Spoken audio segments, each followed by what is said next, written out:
Last night, I had the joy of attending St. Francis Seminary annual dinner in Milwaukee, where many of our seminarians go to school and live. It's always a joyous event.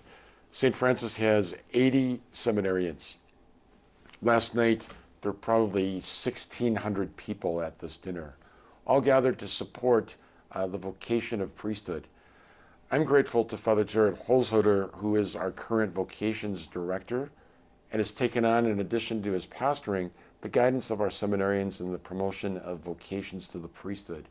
I ask you to pray for our seminarians. They are good young men who have swum upstream against the culture and found their way into the seminary, convicted that God is calling them to be a priest at this critical but very opportune hour to serve the church as an alter Christus, proclaiming the gospel, celebrating the sacraments, shepherding God's people.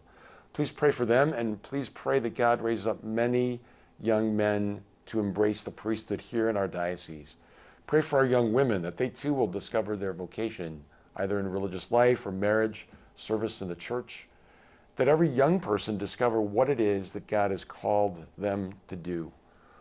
When I was about 15, I stopped asking myself, what is it that I want to do with my life?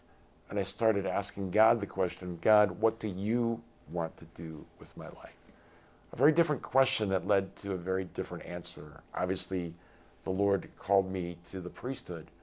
But it's when I started praying and asking for the grace to know, the grace of discernment. I mean, God didn't hit me over the head with it.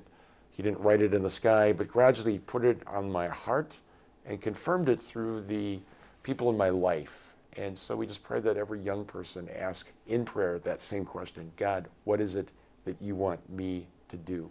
Please pray for our seminarians, pray for our priests, pray that God raise up many servants to all levels of leadership and service in the church.